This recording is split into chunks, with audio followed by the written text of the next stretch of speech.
Tema muy interesante como siempre que nos tiene preparado. ¿Cómo estás, querido Rolando? ¿Qué tal, Jorge? Muy buenos días. Buenos días, amigas y amigos. Nuevamente un gusto tener la oportunidad de platicar con ustedes. Igualmente, mi querido Rolando, un placer y un honor. Muchas gracias. Mire, hoy voy a platicar sobre China y el milagro económico que ha logrado, porque en menos de 30 años pasó de la pobreza extrema a ser la primera potencia económica del mundo. Pero primero hay que situarnos con los elementos en el momento y en lugar adecuado, con el fin de que comprendamos lo más importante de la economía global. Y vámonos hasta el 6 de junio de 1944, que fue cuando los aliados desembarcaron en Normandía.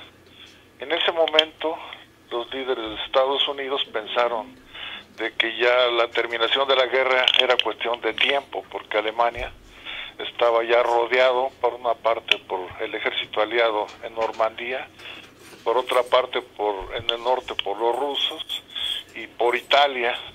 Entonces, unos cuantos días después del desembarco, los Estados Unidos citaron una junta a 44 países en Bretton Woods.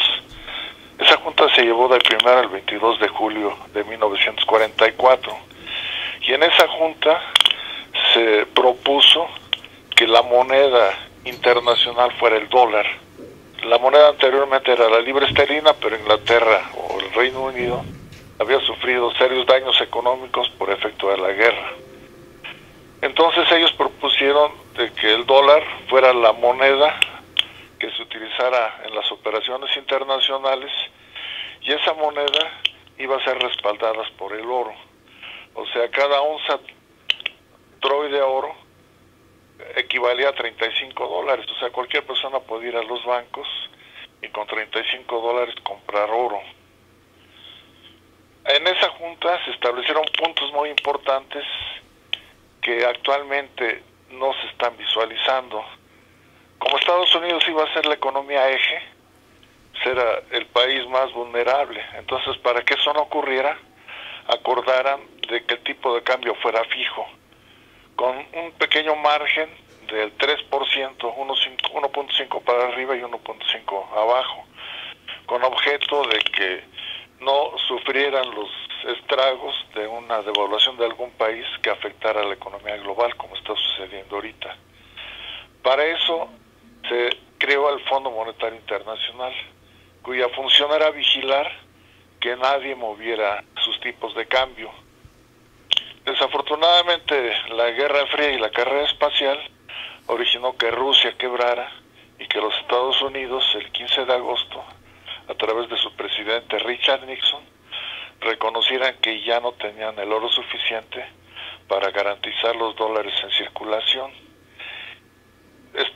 comentando que debido a la especulación que se estaba generando por la compra de oro afectaba a la economía y a las empresas. Entonces se retiraron del patrón oro, pero lo más importante es que se les olvidó las reglas que habían establecido, y a partir de ese momento la economía de los Estados Unidos es la economía más vulnerable, porque un país cuando se devalúa se abaratan todos sus bienes y servicios. Para que se entienda muy bien, vamos a ver el siguiente ejemplo. Esto no lo están entendiendo ni los premios Nobel de Economía, para decirles, ni las grandes instituciones, ni universidades. Entonces, si pudiéramos ver el primer cuadro, para que vean este ejemplo, que es muy objetivo. Como les he comentado, hay dos dimensiones en la globalización para que podamos entenderla. Hay una dimensión interna que se maneja en la moneda de cada país, y hay una dimensión que se realiza a través del intercambio de bienes y servicios con divisas internacionales aceptadas en los mercados. Entonces vamos a ver este ejemplo. O sea, tenemos una empresa que a través de los años va sufriendo inflación. O sea, un producto que le costaba 1,000 pesos producirlo, a través de los 5 años se incrementa su precio a 1,500. Y vamos a ver 4 alternativas para que podamos entender qué es lo que está haciendo China y cómo está logrando o logró ese crecimiento tan importante. En la alternativa A, su gobierno decide mantener fijo el tipo de cambio. Por ejemplo, México, de 1997 al 2007, mantuvo fijo su tipo de cambio en 10 pesos, o sea, hacía emisión de dólares con objeto de bajar su precio y mantener estable en 10 pesos por dólar su tipo de cambio. Pero ¿qué ocurre en la dimensión de la globalización? Pues de que sus precios se incrementan en relación a su inflación. O sea, un artículo que se vendía en $100, en el año 5 se vende en $150 con objeto de recuperar el costo de 1.500. Vamos a ver la alternativa B. La alternativa B, su gobierno decide ir revaluando su moneda. Por ejemplo, empieza con 10 pesos por dólar y lo va revaluando hasta llevarlo a 5 pesos por dólar. ¿Qué se origina o qué ocurre? Pues de que ahí la elevación de los precios de todos los bienes, o sea, no únicamente los bienes que se importan y que se exportan, sino todos los bienes que ese país produce, se elevan en los mercados internacionales, porque ahorita hay una comunicación a través de los sistemas de computación y de información instantánea en el comercio mundial. Pues de que si ustedes hacen las operaciones, aquí no se requiere más que aritmética simple, de que de $100 se le va a $300. Imagínense, para esa empresa, que sus productos en los mercados internacionales, sin que tenga la culpa, se eleven de precio. Y son cosas reales. Por ejemplo, en Europa se les ocurrió revaluar el euro del 2003 al 2007. El euro estaba subvaluado, o sea, tenía un valor más bajo que el dólar. Y se fue revaluando y se revaluó más de un 50%. ¿Qué ocurrió? Que todos los bienes y servicios de las empresas de la zona euro se elevaron de precio y quebraron miles de empresas. Y la tasa de desocupación se elevó a porcentajes que ni en la posguerra habían tenido. Yo pensé que ya habían entendido que es muy peligroso revaluar su moneda y lo están haciendo nuevamente. Ahorita el euro ya está más de un 20% arriba del dólar. Y eso ya se nota en la economía de Estados Unidos, porque Europa y Estados Unidos tienen relaciones comerciales muy importantes. Entonces, lógicamente, si se eleva el precio de los bienes y servicios de la zona euro, pues eso favorece a los Estados Unidos, y es la razón por la cual ahorita se nota una recuperación de la economía norteamericana. Vamos a ver la alternativa C, de que van ajustando su tipo de cambio en base a la inflación. Entonces, si se fijan, van cambiando el tipo de cambio para mantener estables los precios a nivel internacional. Y vamos a ver la última opción, que es la que sigue China, de que va devaluando en mayor proporción a la inflación. Entonces va elevando su tipo de cambio y resulta que en el año 5 su tipo de cambio son 3 pesos por dólar. Entonces sus precios a nivel internacional se reducen a $50. Si analizamos la diferencia de precios, pues eso quiere decir que en China se pueden producir 6 artículos, por lo que se puede producir un artículo en el país que utilizó la alternativa B. Yo hago cuadros comparativos y, por ejemplo, en 2007 se podían fabricar, y son cifras reales, y es más, reto a los expertos a que traten de demostrarme que estoy equivocado.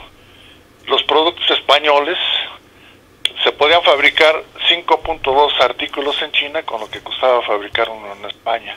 7. Imagínese, la empresa que está en España, pues no va a poder competir a nivel internacional, y es la causa por la cual no hay cómo. Muchas empresas se están pasando a China o están quebrando. Así y vemos la siguiente gráfica. Aquí notamos cómo a partir de que entró Deng Xiaoping, el yuan se empezó a bajar de precio con relación al dólar. ¿Cómo fue posible? Pues el artífice de ese cambio fue Deng Xiaoping, quien manejó la economía de China de 1978 a 1988. y en un principio le costó mucho trabajo subir al poder debido a que los dirigentes radicales le impidieron ocupar el cargo de primer ministro. Sin embargo, en 1977 desempeñó un puesto como sustituto de primer ministro y finalmente llegó al poder para llevar a su país del estancamiento a la situación que tiene actualmente. En este momento China es la primera economía del mundo, el país con las más elevadas reservas, la primera receptora de inversión extranjera directa y la principal exportadora de productos en el mundo. En este momento sus exportaciones son mayores a las exportaciones de los Estados Unidos. Este país creció gracias a la visión y a la estrategia de Deng Xiaoping. Cuando tomó el poder en 1978, le preguntaron, señor presidente, eso ya lo he comentado, para usted, ¿qué es mejor, el capitalismo o el socialismo? Entonces, una frase muy famosa que dijo, bueno, pues a mí no me importa si la gata es blanca o negra, lo importante es que sepa cazar ratones. Entonces dice, ahora vamos a utilizar todo el dinero que los capitalistas han creado para nuestro desarrollo. Y en 1978, imagínense, en esa época, ante el panorama que tenía con un país de más de 1.000 millones de habitantes, en la pobreza extrema, sin infraestructura, sin dinero, lo que dijo, la esencia de la reforma era construir los cimientos para un desarrollo sostenido para la próxima década y los primeros 50 años del próximo siglo. En este siglo, o sea, hasta el año 2000, nosotros daremos 2 pasos que representan la solución de los problemas de una adecuada alimentación y vestido de nuestra gente. En el próximo siglo pasaremos otros 30 o 50 años para alcanzar la meta del otro paso, que es alcanzar el nivel que tienen los países de desarrollo moderado en el mundo. Esto ya lo logró. Básicamente, él decía y fue inspirador de la política de 2 sistemas. Deng Xiaoping es una figura ya inmortal y arquitecto general de la política, de la reforma y apertura al exterior. Realizó reformas que en su mayor parte fueron económicas y sociales, dirigidas a fomentar la iniciativa y el crecimiento. Racionalizó la planificación económica, liberó a empresas del control estatal y reintrodujo el beneficio como principio básico de la vida económica. Él tenía 24 ideogramas chinos que en esencia decían mantener la cabeza clara para observar. Los actuales gobernantes y expertos no tienen la cabeza clara. Yo siento que actualmente, inclusive es cuestión de reflexión, ¿por qué nuestros abuelos en 1944 visualizaban lo peligroso que era dejar suelto el tipo de cambio? Y los expertos actuales, con los mejores sistemas, mejores herramientas, no lo ven, porque a lo mejor estamos viviendo en un mundo virtual y todo el mundo va pegado a su celular, atraviesan las calles sin voltear a ver el tráfico. Me ha tocado ver ciclistas de noche, en el sentido contrario, chateando. ¿De veras? Sí, sí, sí. Una amiga me decía que en China inclusive hay personas que ayudan a la gente a cruzar las calles porque todo el mundo está chateando. Entonces Deng Xiaoping decía mantener la cabeza clara para observar, mantener la compostura al reaccionar, pararse firmemente, ocultar nuestras capacidades, tomarnos el tiempo, nunca tratar de tomar la delantera y ser capaces de lograr algo. Así es, querido Orlando, hay que tomar esas enseñanzas y pues aplicarlas, ¿no? Sí, de hecho, nada más 2 partes. Debido a los problemas de China, que la abrumadora prioridad es la estabilidad y la planificación, y las fuerzas del mercado no son la diferencia esencial entre el socialismo y el capitalismo, porque también se planifica bajo el capitalismo, la economía de mercado también tiene lugar bajo el socialismo.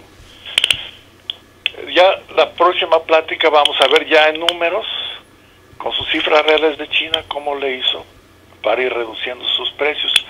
Una vez que logró producir a un 67% de su valuación, o sea, representa que en China puedes producir más de 3 artículos con lo que te cuesta producir un artículo en Estados Unidos. Fíjate. ya se quedaron quietos, ya nada más cuidan su inflación y todo el mundo piensa que es por lo barato de su mano de obra, porque producen desde barcos, porque el gobierno chino les da apoyos económicos, pero la esencia y la realidad es lo que estoy comentando sobre China. Pues muy interesante, querido Rolando.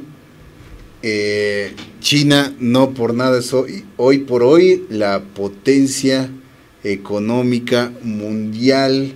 Todo el mundo veía con preocupación justamente esas épocas. Me acuerdo cuando venían las continuas devaluaciones del yuan y tenía crecimientos en su Producto Interno Bruto del 9%, ¿no? Anuales. 11 llegó, fíjate nada más. La próxima plática presento clásicos.